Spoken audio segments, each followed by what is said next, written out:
24 नवंबर 2021 SSC GD के तीनों शिफ्टों में जो जीएस के प्रश्न आए हैं उन पर चर्चा करेंगे। तो आज का पहला प्रश्न है कि उज्ज्वला योजना कब से प्रारंभ हुई।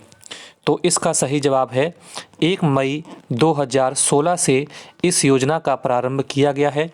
और ये योजना कहाँ से प्रारंभ हुई थी, तो यूपी के बलिया जिले से इस योजना को प्रारंभ किया गया था।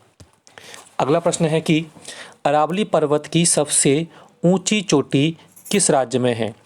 तो अरावली पर्वत श्रेणी की सबसे ऊंची चोटी जो है वो कौन सी है, गुरु शिखर।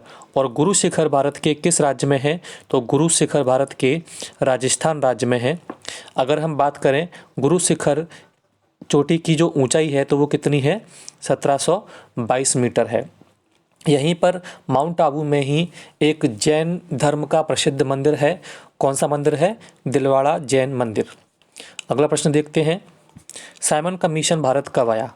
तो साइमन कमीशन भारत कब आया, वर्ष 1928 में साइमन कमीशन भारत आया था। इस कमीशन को जॉन साइमन की अध्यक्षता में 1927 में गठित किया गया था, जो 1928 में भारत आया। अगला प्रश्न, अवध किसान सभा कहाँ आयोजित की गई थी। तो अवध किसान सभा का आयोजन कहाँ पर किया गया था, इलाहाबाद। और इलाहाबाद का वर्तमान में नाम बदलकर क्या कर दिया गया है, प्रयागराज। अवध किसान सभा कब आयोजित की गई थी इलाहाबाद में, तो 17 अक्टूबर 1920 को इस सभा का आयोजन किया गया था। अगला प्रश्न देखते हैं, 8वीं अनुसूची किससे संबंधित है। तो 8वीं अनुसूची जो है संविधान की वो किससे संबंधित है, भाषा। और अगर बात करें मूल संविधान की, तो मूल संविधान की 8वीं अनुसूची में कितनी भाषाएं थीं, तो मूल संविधान की 8वीं अनुसूची में 14 भाषाएं थीं, किंतु वर्तमान में 8वीं अनुसूची में 22 भाषाएं हैं।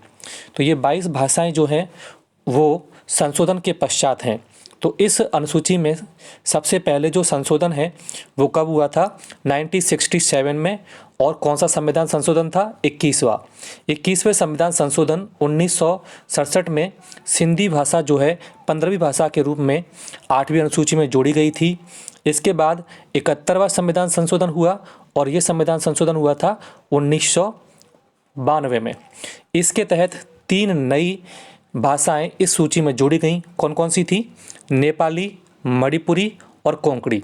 ये तीनों भाषाएं 1992 में 71वें संविधान संशोधन द्वारा जोड़ी गई।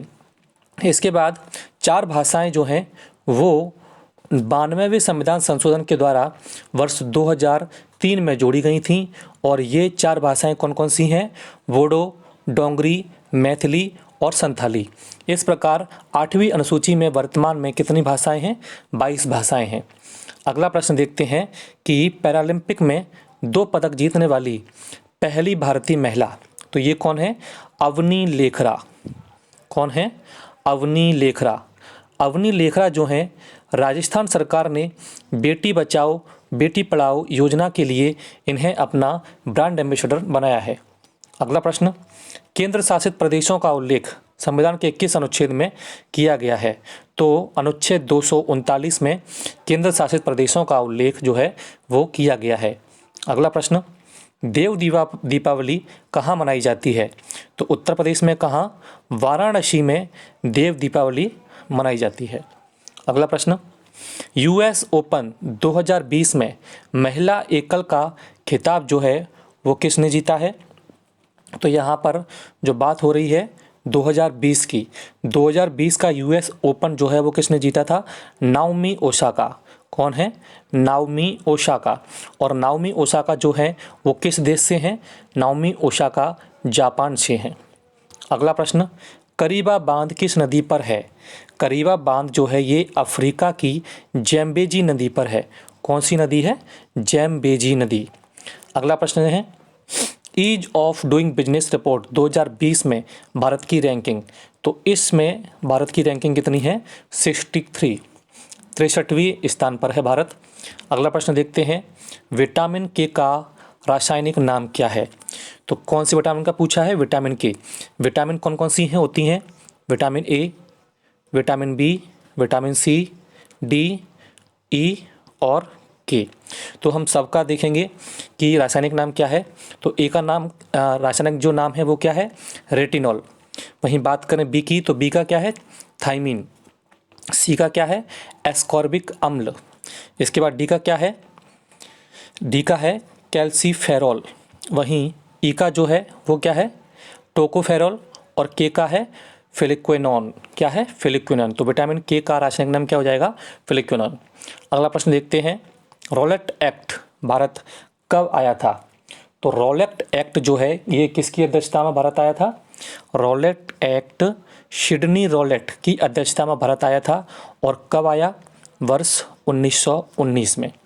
इस एक्ट में ये प्रावधान किया गया था कि किसी भी व्यक्ति को बिना कारण बताए गिरफ्तार किया जा सकता है, इसलिए इसे काला कानून भी कहा गया।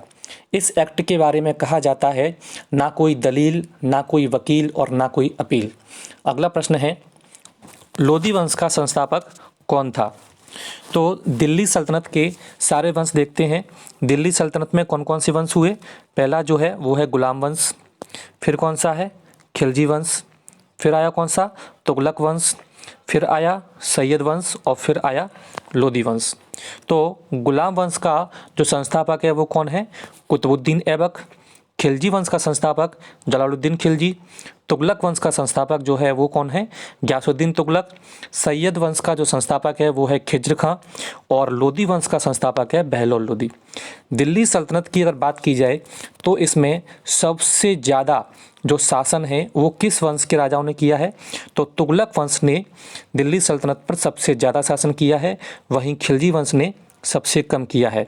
तो कितना कितना शासन किया है, खिलजी वंश ने 30 वर्षों तक और तुगलक वंश ने 93 वर्षों तक दिल्ली सल्तनत पर शासन किया था।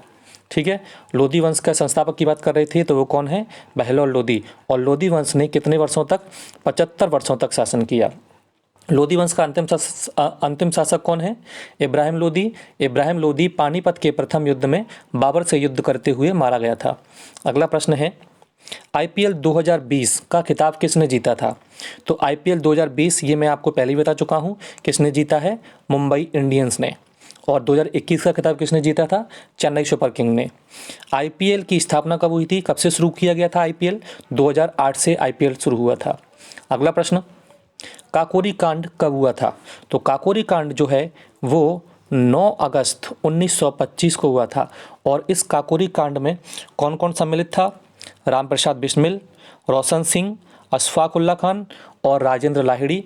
ये सब किस में सम्मिलित थे, काकोरी कांड में सम्मिलित थे। अगला प्रश्न है, दीपा मलिक किस खेल से संबंधित हैं। तो दीपा मलिक जो है किससे, गोला फेंक यानी कि शॉटपुट से संबंधित हैं दीपा मलिक। अगला प्रश्न, नियोन का परमाणु क्रमांक कितना है, 10। नियोन का परमाणु क्रमांक कितना है, 10।